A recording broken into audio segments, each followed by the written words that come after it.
This episode is sponsored by Free Market Kids. Join the league of families who are transforming family time into unforgettable Bitcoin learning experiences. With our Hodl Up Bitcoin mining board game, you're not just playing, you're building bridges, creating memories, and unlocking the brilliance of the future one block at a time. My son was so on fire. He wanted to tell my husband and I about Bitcoin. I missed a lot of the conversations because I'd be playing with his kids. I'm trying to listen, but all talking grandma, grandma, grandma. And my son started coming over to my house late at night when all of his kids were home in bed. That way, grandma couldn't be playing with kids. He started giving me articles to read, resources, and his own explanations. And that was the beginning of me wanting more. Hey everybody, welcome to Untitled Chapter. Before we dive into my conversation with our guest today, I want to share with you a very exciting project, the Untitled Chapter Women's Retreat. The mission of this retreat is to create a nurturing sanctuary where women in the Bitcoin space can connect with each other, recharge batteries, find grounding, and form deep friendships so that you don't feel so isolated where you are, sharing the potential of Bitcoin with the world while keeping an eye on the fiat system. This retreat is going to be absolutely amazing. I am partnering with the Yucatan Project in Mexico. The details will be rolled out later this week. Keep an eye out on Twitter at Orange Hatter Pod. I'll give out more information as they are finalized. Spaces are very limited and they're going to fill up fast. So sign up for it when the registration opens and I will see you in Mexico. And now we're going to continue with our podcast. Here is my conversation with our wonderful guest today. Thank you for coming on the show, Mary Lou. Welcome to Orange Hatter. Thank you, Tali. Very excited to hop into your Bitcoin journey. So let's start by just doing a little introduction of yourself so people can get a sense of where you're coming from. Well, I'm Mary Lou, and my husband is Jeff. We've been married 48 years. We have 4 children plus another one we call a son. We have 10 grandchildren so far, and I'm also close with my 3 brothers. So God and family are the things that are very important to me the most.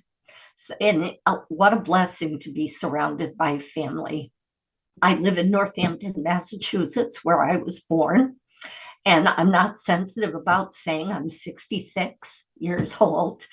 And mainly I say that because our money goals have changed through the years. And now that we're in the older part of our lives, definitely our goals have changed. A little bit more of my background is when our kids were growing up, I ran a state licensed daycare in my home 50 hours a week for 10 years, so I could be home with my children at the same time. Because I feel like the reason I was put here on earth was to raise children into a whole new generation for our country and for our world. So that was my definite main focus. Now that I'm older, I'm retired from my real job. I was director of religious education for the Catholic Church, actually for 5 Catholic churches at the same time. And then due to churches coming together, I was then director of one church. And although I'm retired from that was my career job. I currently I volunteer 25 hours per week for the church, but I also am the one-person office for my brother's landscaping company, which was something I never had an interest in doing, but office work I'm pretty good at. So that's where why I ended up doing that. Growing up, I grew up below the poverty level. My dad had 4 jobs, but no benefits whatsoever, no health insurance, just by the hour. And it never bothered me that we were really poverty. We had cousins that were on what they called welfare back then, and they would share some of their stuff with us if we really needed. Also, I took care of my younger brothers a lot. When they were young, my mom had very poor health. So a lot of that was on my shoulders. I never saw it as a burden. I thought of it as a way to grow, a way to manage my time. So I could be in junior high school, still do homework, still potty train, and take care of my younger brothers, get them off to neighbor babysitters before and after school. But I think it made me be the person that I am today. So it's not a complaint, it's just a fact. By the time I was 18, I was in my own apartment with 2 jobs to try to support myself. But then I was married not long after that. And I also say that because it goes to show how I became a saver, not a spender, how to get along in life with a low amount of money for many years. I'm not a person that wants to be wealthy, just comfortable. And I think through these life choices and life learnings, but mainly due to God's blessings, we're comfortable enough. We're ready for retirement should it come. My husband's been working, if I can brag, 51 years at the same company. So I'm very proud of him. And he's still working. It's part-time in his part retirement. Wow. It sounds like you've had such an experience going from extreme poverty through careful financial planning to the point where you're comfortable. And it sounds like you've done all the right things to prepare for retirement. And now you're just on the verge of doing that. You are still working for your brother, the landscaping company. Your husband's working part-time, but you're just on the verge. Yes. And you found Bitcoin. So we're going to talk about that, but let's go back. Let's dig a little deeper into your childhood and your background. So your dad was working 4 jobs and your mom was not well. And you rely on the help of your family who were themselves on welfare. What was that like? If you don't mind reliving some feelings and experiences from that time. Yeah, I don't feel like they were bad experiences. I just feel like they were learning experiences. And I feel very blessed that I was never jealous or envious of my cousins for receiving. Again, they called it welfare back then. I know they call it something else nowadays. And back then, you wouldn't have food stamps or EBT cards. You would go line up in long lines down Main Street to a building where you would pick up welfare food. And it was interesting. It almost looked like army food, where you'd get an enormous can of tuna fish, and printed on it, it said tuna fish. That was the only thing on the can, and a block of cheese, but it would be like 10 pounds in one block. And it said cheese. So, whatever kind it was, I don't know. But my aunt would say, send Mary Lou, if she comes and stands in line with us, I'll give her some of the stuff we don't like. So we had a lot of stuff we didn't like either. My older brother and I still to this day talk about, we'd get a cardboard box and inside was a plastic bag, and the box said non-fat dry powdered milk. That was exactly what it said, and it was the worst. And my mom and I, we mix it in a blender, and you had to mix it with warm milk because it would be too lumpy, and then put it in the fridge. So we were a family of 6. So we would make 9 half-gallons at a time, because that's what the refrigerator would hold, 9 just standing up. And it was bad, but all the other food was just fine. Like spam, it sounds horrible. We thought it was fine, And we had a house It was free. It came through my father's family. When they passed, his older brother got the house. He moved out. My dad got the house. So we were in a house that my dad lived in from when he was 3 years old. And he lived there till he was 80 and passed away. So we had a house with one car. So my dad and mom shared it, and we were able to walk to school and stuff. So my mom was a terrific saver, and I know I learned from her. But our mattresses were bad. We had real beds, not like your mom. But when my cousins would, the government would then give them all a new mattress, we got their old mattress. So we were always okay in a mattress. And other than the non-fat, dry powdered milk that bothered me, the only other thing that ever bothered me is, I mentioned I'm Catholic, and I was getting ready to make my first communion. So I was 7. And I thought I was going to get a new dress. And I wore my cousin's dress. And I don't know why that bothered me and why at my age I would still remember that, because hand-me-down clothes I never minded. My kids wore hand-me-down clothes, and then I handed them down to other people too. But I guess I just thought it was so special to make your first communion that I wanted that new dress. But that would be the growing up in the money situation. It was good. So I'm curious, why did your family not receive this welfare that your cousin's family was receiving? I should have said, my father was too proud. He said, I'm the breadwinner. I will work as many jobs as I can to take care of my family. So at 3 a.m, he would go for his first job. He collected garbage as an employee of a company back in the day when people would throw their food scraps in a metal pail outside, and he would dump the metal pail, do the route. And the route was from 3 a.m. to 7 a.m. Then he went to a different job, and it was collecting trash. So he drove the big trash truck, and you jump out and pick up everybody's trash barrels and dump them by hand. Nowadays, they have trucks that are, front end loaders and things that pick them up.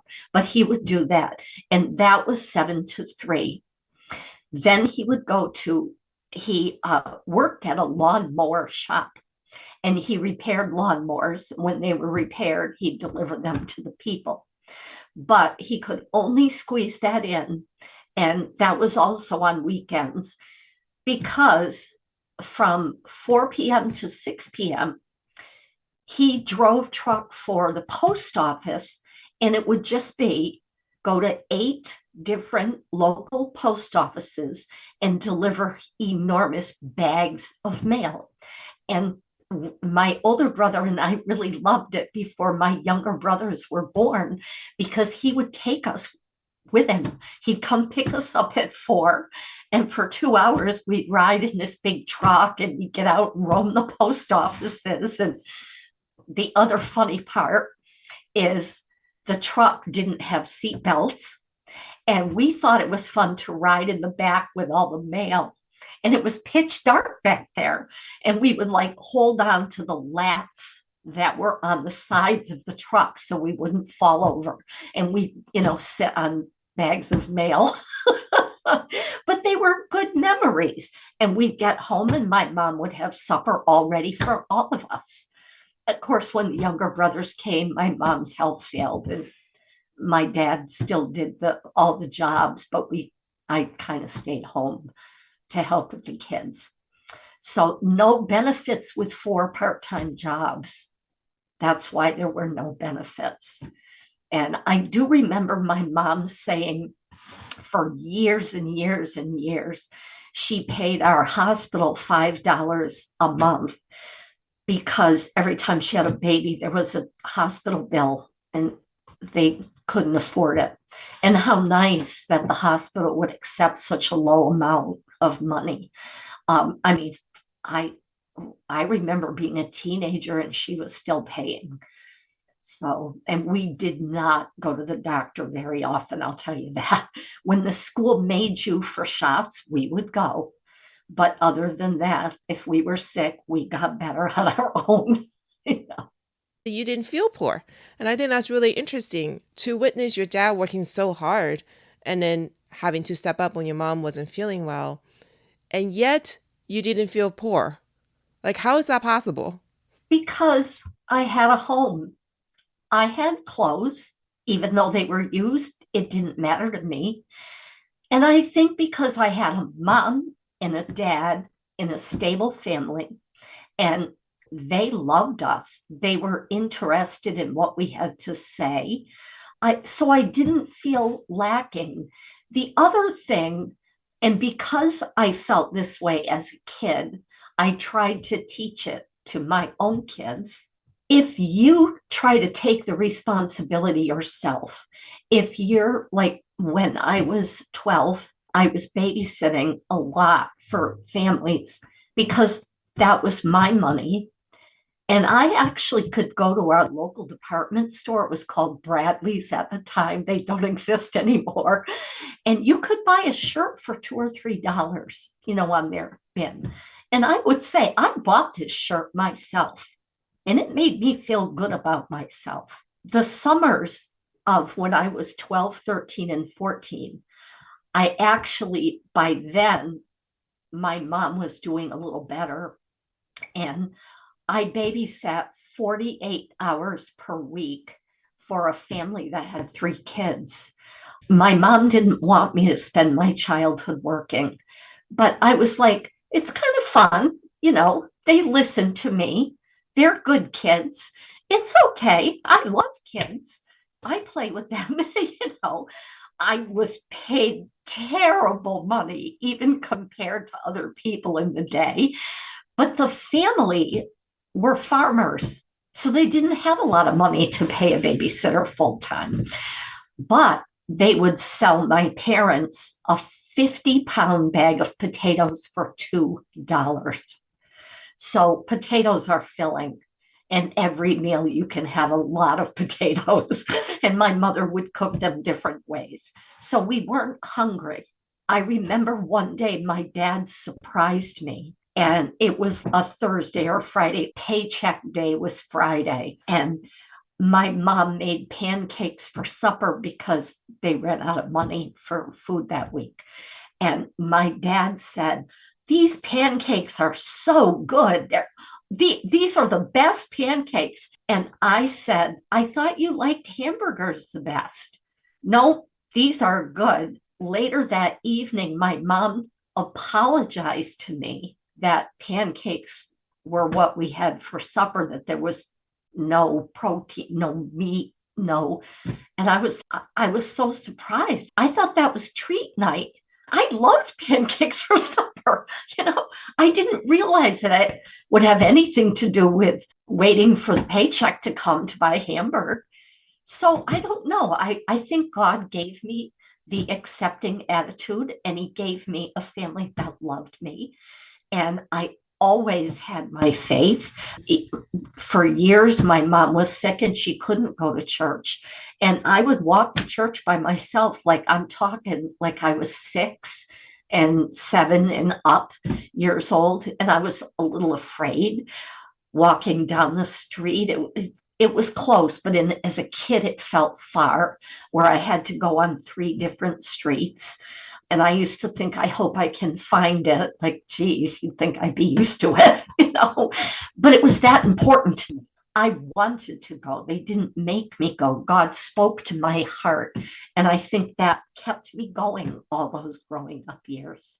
It's interesting that you said your family loved you and their attitude basically shielded you, I think, from feeling poor. And in today's society, at least I felt this pressure. I felt like I had to provide so much to our kids materially to make sure I didn't deprive them. And it's such a wonderful reminder speaking to you that really all the kids care about is the parents love them and they have food on the table, like even pancakes. Kids, if we just had candy for dinner, the kids will probably be very happy. But I'm making sure that there's grass-fed organic beef and organic vegetables and organic quinoa and all that stuff. And we stress ourselves out. And if you think about the very, very basics, if you cover the basics, the love, acceptance, and a great attitude, that's the most important part. Scott and I just launched a homeschooling podcast, and we're sharing lessons that we learned over the last 20 years homeschooling our kids. And I think what you just said, we need to talk about, because we are like society.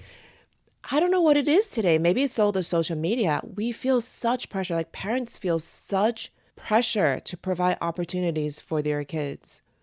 And we're going crazy, scrambling for money to pay for this camp and that camp. And yeah, going back to basics, I think that's really good to hear what you said. And I hear you, what you're saying, where four of our kids are married with little kids. And I see all the really healthy food. These kids eat so healthy. It's amazing.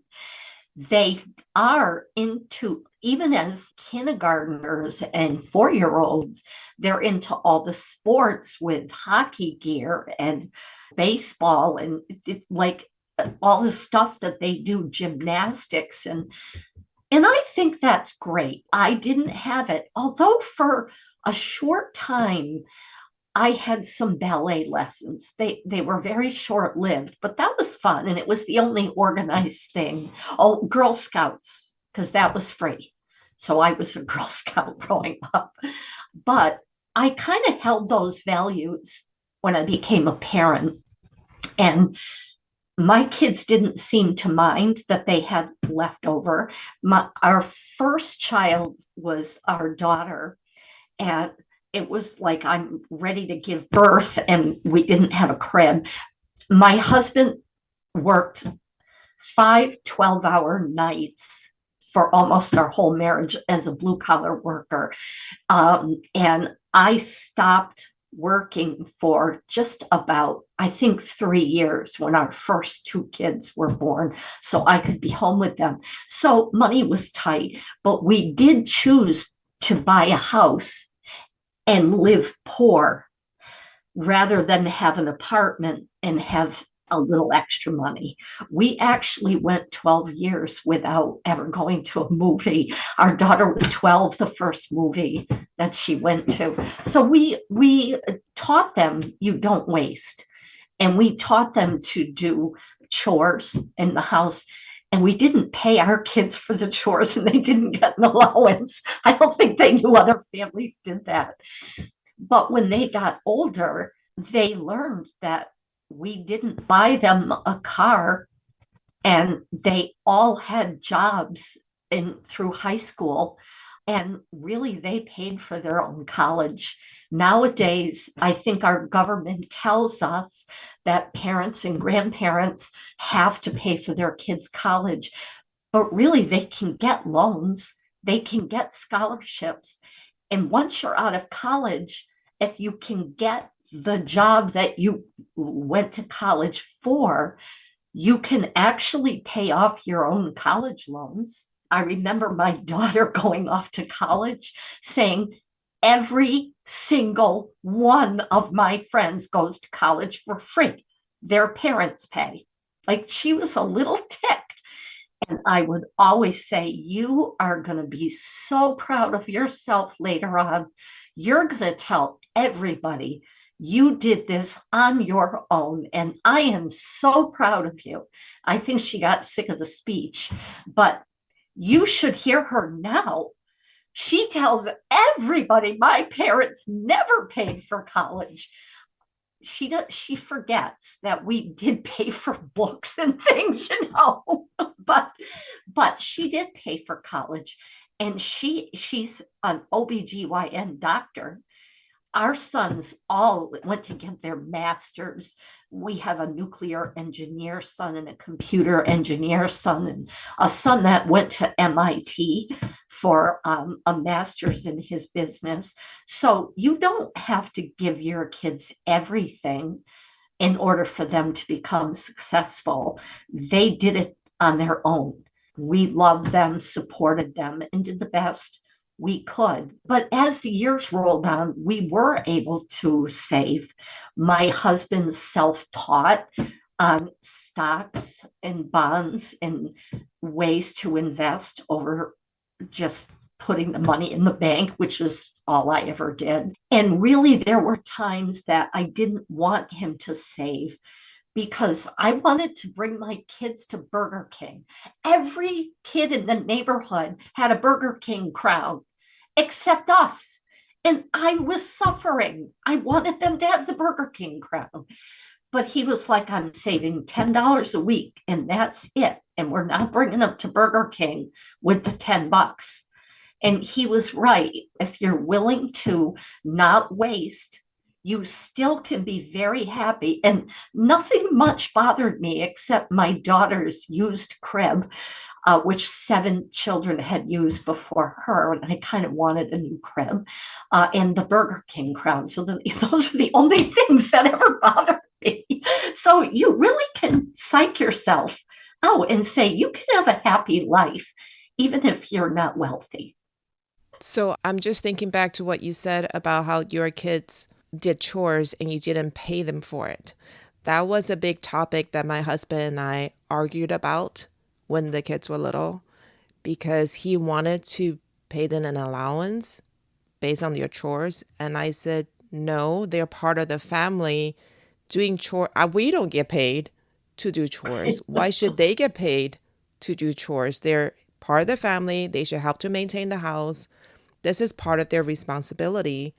Of course, the other side of the argument is, how are you going to teach them how to manage money? But in my mind, if you're going to give the kids money to show them how to use it and save it and budget for it, give it to them as something extra that they do, not the ordinary things, not like taking out the garbage, because that's regular stuff that everybody should pitch in and help with. And then what you were saying about letting the kids feel pride that they earned something, for your daughter to be able to say, I pay for most of my college. I remember when my son Reed was in undergrad in college, and he had to work 3 jobs while he was in engineering school. My other son, who later went to engineering school, said, it feels impossible that Reed could actually go to school, get all A's, and work 3 jobs. He said, I can handle only 2. So he worked 2 jobs. But I was so proud of Reed for that. And okay, sometimes we'd give him a $10 bill. But I think when my youngest son got out of MIT, he owed $250,000 in education loans. And like all of our kids had big ones, but he's paying them off and he's got a good job. He can afford to do that. So good for them. They did it. Scott and I just did an episode yesterday on our homeschooling podcast, and we're like, let the kids feel like they accomplished something themselves. And if they have to take out, and okay, we can go into a whole nother conversation about how horrible the education costs have risen.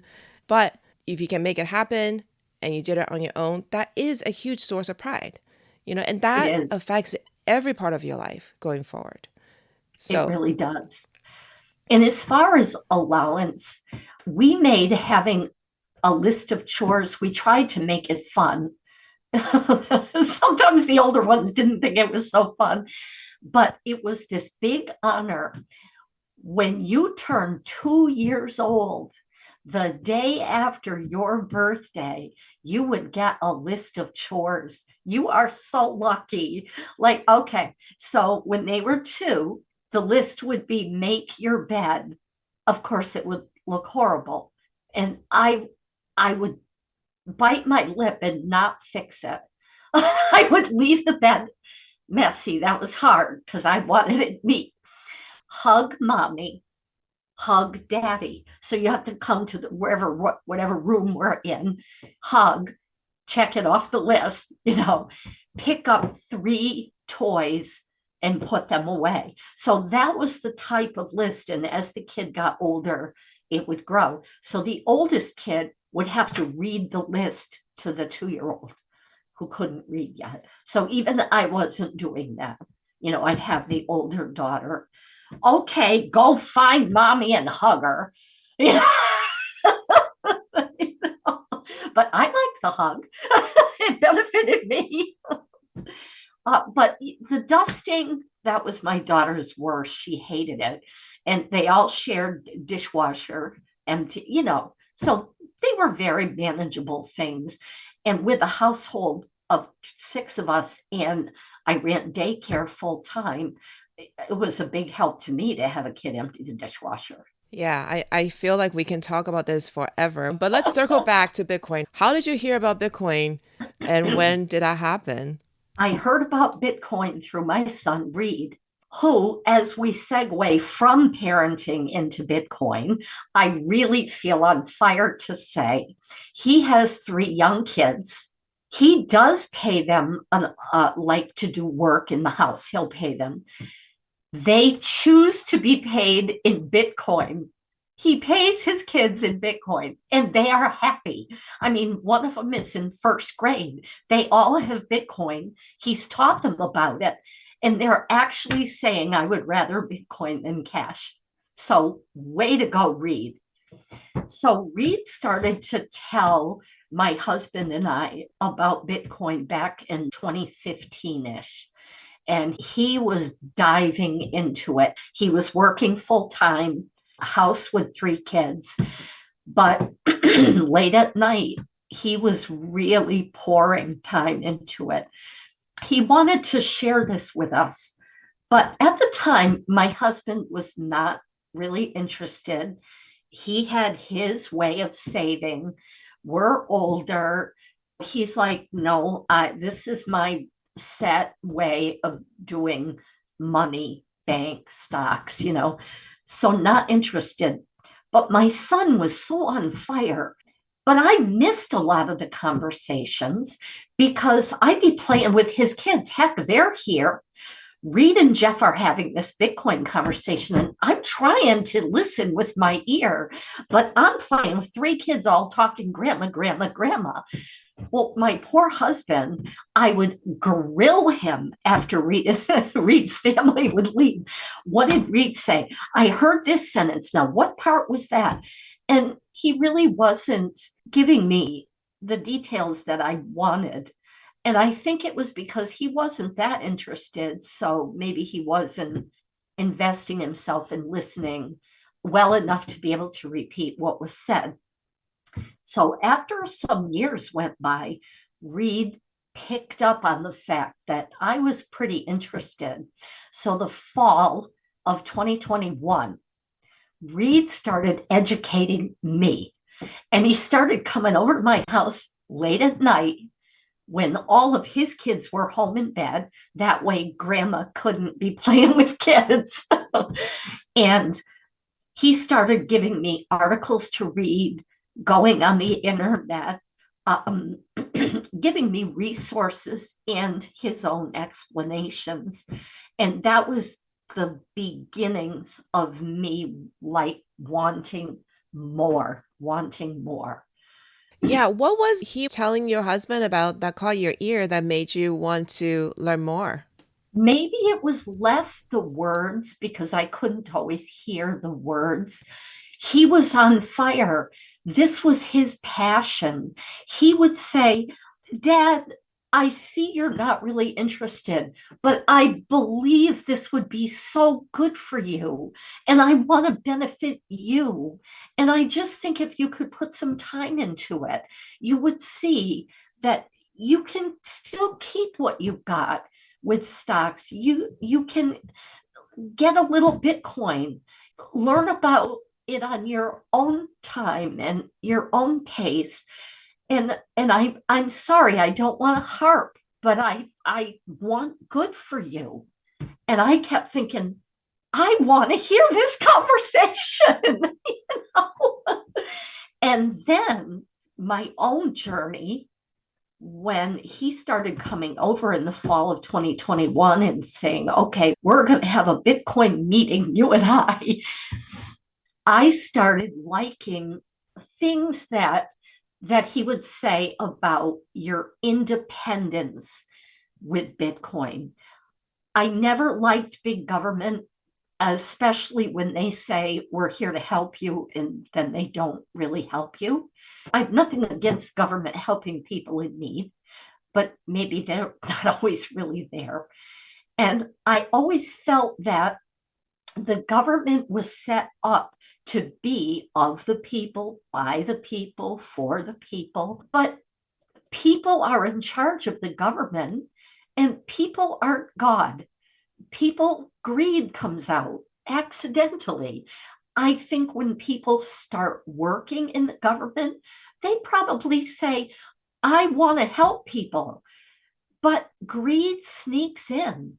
And I don't have trust in our government, our economy. I think in a perfect world, I would have total trust and faith. But it's so filled with corruption. You have to even think a bank is a for-profit institution.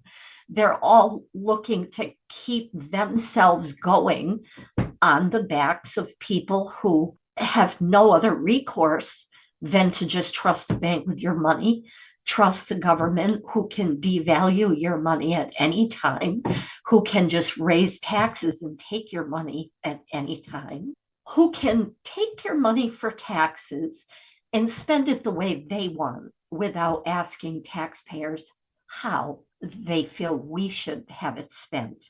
I don't have anything against taxes to help community, to help people to have roads and schools.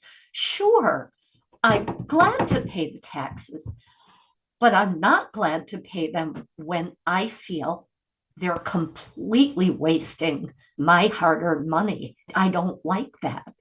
And Rita's telling me Bitcoin's the opposite. And I'm like, you're kidding. Banks and governments don't control this. This is really perking my ears. And I like the way nobody can steal your Bitcoin. You know, talking about the government can raise your taxes to do whatever they want with. Very recently, someone was able to gain access to our business checking account, the landscaping checking account, and they bought a very expensive cell phone and a plan through T-Mobile. We don't even have T-Mobile. We're not T-Mobile customers. Why didn't the bank pick this up that it wasn't us? And why didn't T-Mobile pick up that it wasn't us? And a business checking account is pretty serious. It's very involved over a personal checking account. It took me over 6 months to get everything straightened out. Checks were bouncing, fees were happening. The bank didn't want to pay the fees, but the bank's the one that gave a stranger our money. So where's the privacy or the security in that? And apparently I started hearing this happens regularly. So when I'm on the phone with the bank, they're asking me 5 specific questions for me to prove it's me. Where were the 5 questions for the person that got into the checking account? And we had to close it and open a new one and reset up all these business payments to vendors. This was a freaking nightmare. Bitcoin, that can't happen. That's what I've learned. I like that the government doesn't run Bitcoin. Everybody that owns Bitcoin runs Bitcoin.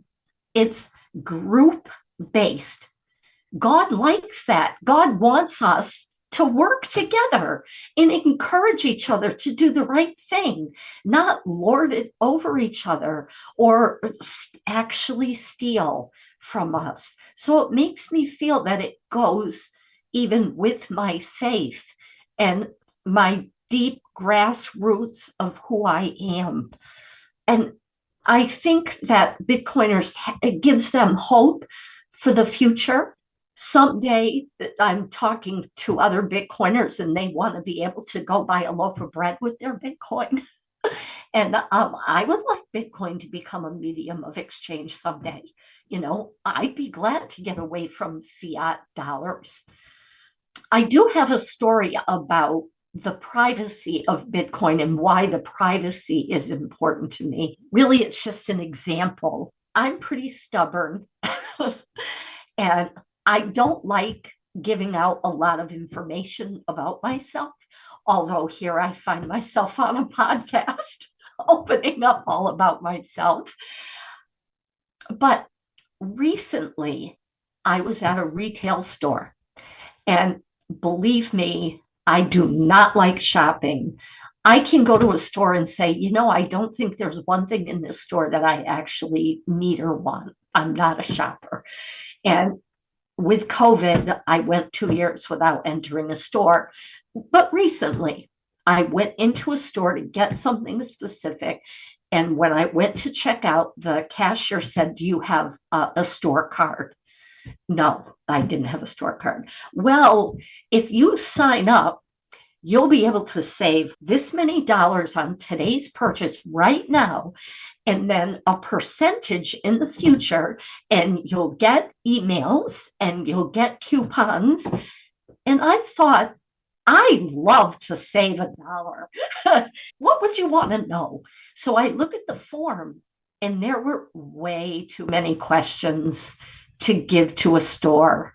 My name, sure. My email, okay. I don't want to give them my phone. I don't want phone calls or texts about their deals and have me be at their beck and call to have to run to my phone. And then more stuff, questions about how I spend and trying to fit me into their categories. And I said to the cashier, I don't really want the store to have all this information on me. And she was young and she was really confused. And she's like, "But right this minute, you could save this money." And I said, "I would love to save the money, but I don't think I want to save it at this expense." And she was really confused. I know I'm being stubborn. I know most people would not agree with me.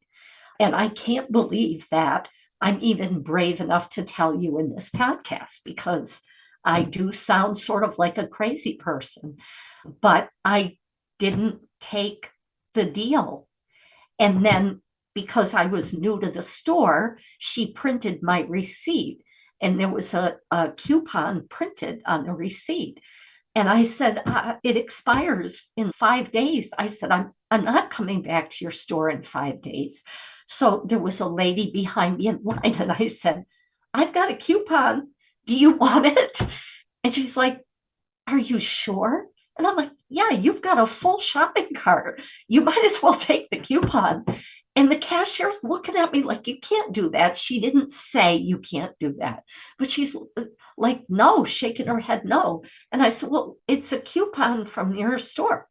So the lady took it. She was thankful. I felt good about myself, although I didn't get to save my few dollars on my purchase. But that's the privacy I'm looking at.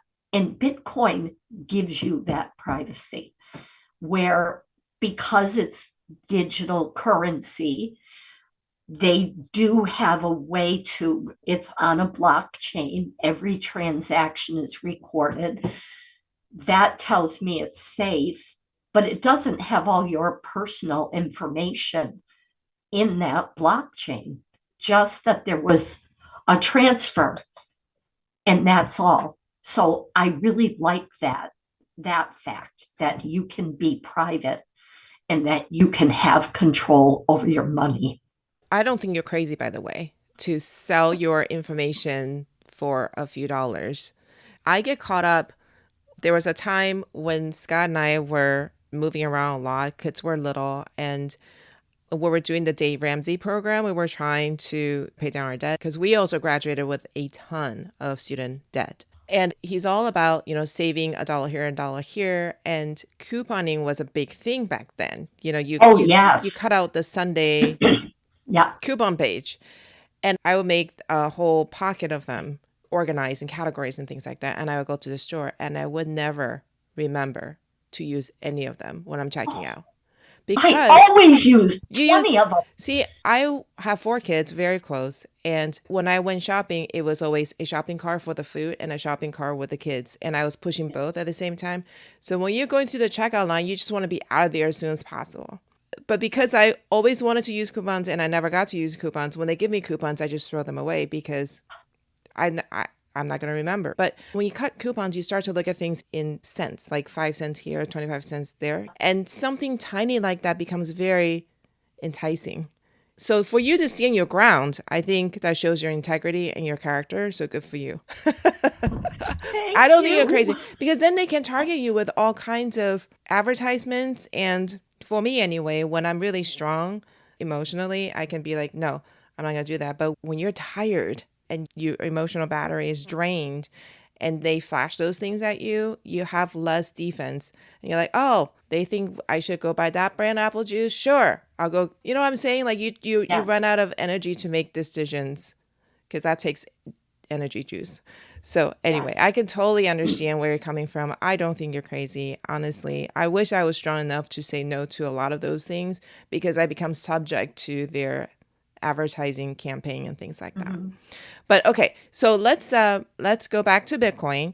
And you are attracted to it because it's outside the control of the government and that it is a peer-to-peer transaction and it's private. What would you say to other people in the retirement age who are concerned about the volatility of Bitcoin? I would say that was a big issue with my husband, especially because he like does his own dealings with stocks and trading and stuff on the side. For me, I think I don't work in the day to day. I don't look at Bitcoin day to day. I think that it's a system that is working and will work. So therefore, I don't feel like I'll end up losing. I'm not going to buy Bitcoin today, sell it tomorrow because the value is changing, buy more the next day at a lower price so it go up. I'm not going to play that game.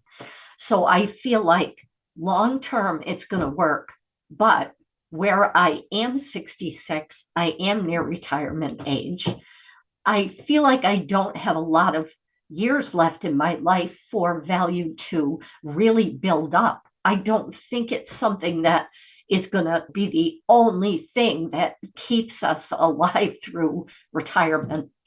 But I would say to someone on the fence, there's nothing wrong with diversifying. My husband can keep the stock stuff. I've been buying Bitcoin little by little. Another way to look at it, if you don't want to take a large amount of your retirement money and put it into Bitcoin, there's nothing wrong with taking, say, $5 value of Bitcoin and buying it once per week. That's not going to kill you. Don't go to the store and buy a coffee that day and you're even. So it's easy to actually start building up this Bitcoin. And then if you totally trust the government, if you say, hey, I'm 70, so far I work, I make money, I put it in the bank, and it's still there. I trust the government or the economic system. If you do, still, do you have a reason to negate Bitcoin as part of your portfolio? I don't think so. I can't come up with a reason that you wouldn't. If you trust the government, you're going to trust Bitcoin, I think. If you don't trust the government, maybe it's going to take a while before you can trust Bitcoin. But if you're on the fence and you say, I've got my money where I like it to be, don't be afraid to challenge yourself. Now that you're older, don't be afraid to step up and keep learning. Use those brain cells. Put an effort there. You're not too old to make an effort to learn and make your own decision on, nope, I'm not for Bitcoin, or, oh my goodness, this is really different. This might really make a difference. But go ahead. I'm not telling anybody what to do, but I'm just saying, open your mind. If you're 70, you learned how to do a computer in your adult life. Good for you. You learned how to do a smartphone. Don't quit now. Just keep learning. Plus, they do say it helps against dementia if you keep using those brain cells. Definitely, it's not easy to learn about Bitcoin. It's certainly out of the box, and it's a big learning curve. But you can do it as slowly as you want. You don't have to do it the way I did it, which is late at night when everything is done. I am a person that stays up very late. I would spend from midnight to 3 in the morning reading articles and doing research. You can do that. But if you're like, that's just crazy, I go to bed at 9 o'clock, you can spend 15 minutes a day looking into it. You can listen to one of Tali's podcasts and learn about it and try to feel more comfortable about it. I did a few things that I would put out there as tips on learning. Not that I'm not really in the know, but definitely going to a Bitcoin meetup was a big help. You get to meet people, you get to socialize, you think it's fun, but then it's educational.